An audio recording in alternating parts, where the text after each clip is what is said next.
You don't remember deciding to become quiet. It just happened.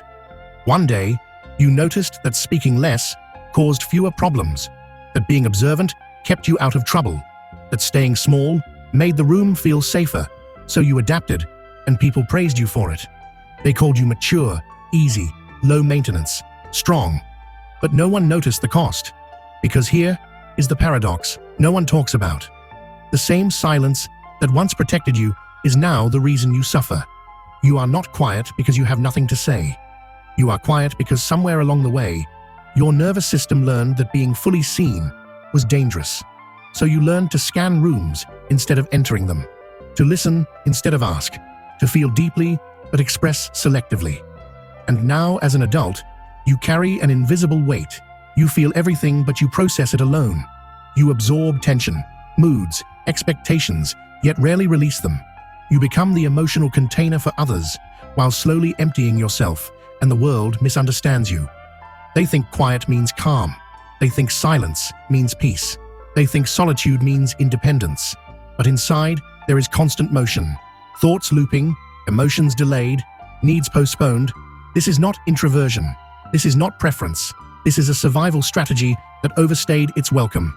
And to understand why quiet people suffer the most, we need to move past personality labels and into nervous system psychology, because silence in this context is not a trait. It is a trauma adaptation. Emotional neglect doesn't look like abuse. It looks like absence. No one asked what you felt. No one mirrored your inner world. No one noticed when you withdrew. So your brain learned that your emotions are not essential for connection. Over time, the default mode network, the part of the brain responsible for self-reflection, becomes hyperactive. You think more because you express less. Quiet children often grow into hypervigilant adults. Hypervigilance means your nervous system is always scanning tone shifts, facial expressions, emotional undercurrents. You read rooms better than most people because you had to. But the cost is chronic tension. Your body never fully rests. Your mind never fully stops. When expressing needs led to disappointment or dismissal, you adapted.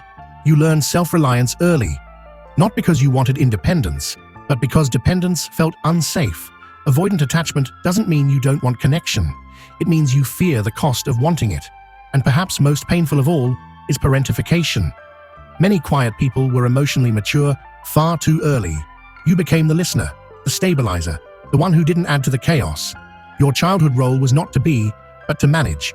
So your identity formed around usefulness, not authenticity. And there is a specific grief that quiet people carry. It is not loud. It has no ceremony, no clear beginning. It is the grief of the unlived self.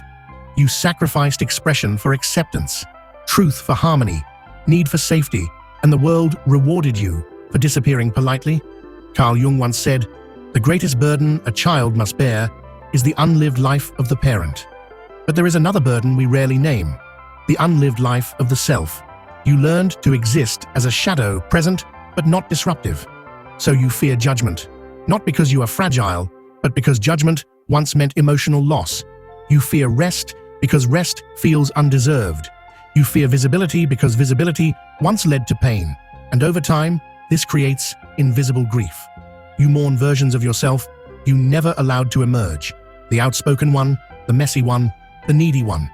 Seneca warned that we suffer more in imagination than reality. But for quiet people, imagination became the only safe place to feel. Rilke wrote, "The purpose of life is to be defeated by greater and greater things." But quiet people were taught to avoid defeat at the cost of aliveness. And this is where childhood silence becomes adult suffering. You might recognize these patterns. In relationships, you overgive and under-ask.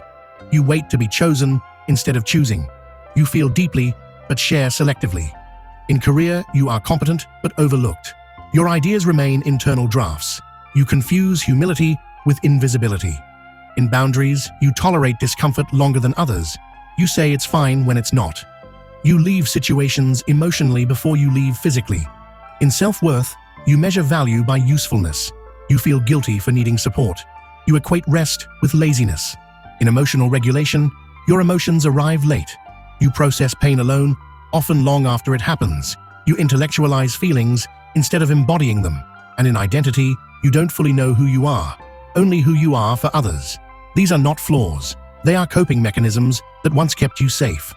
But healing requires something radical for quiet people. Permission to be seen without being perfect. Unlearning silence means tolerating discomfort.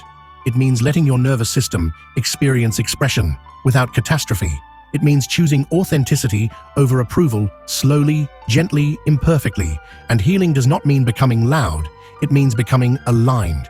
It begins with inner child work, asking what you were never asked. Shadow work, reclaiming suppressed anger, desire and voice. Nervous system regulation, creating safety before expression. Softness is not weakness. It is the opposite of survival mode. You do not need to erase who you became to survive. You need to expand beyond it. One truth must land deeply. The goal is not to be fixed, but to become whole. Wholeness includes your silence and your voice, your sensitivity and your boundaries, your depth and your presence. You were never meant to disappear to belong.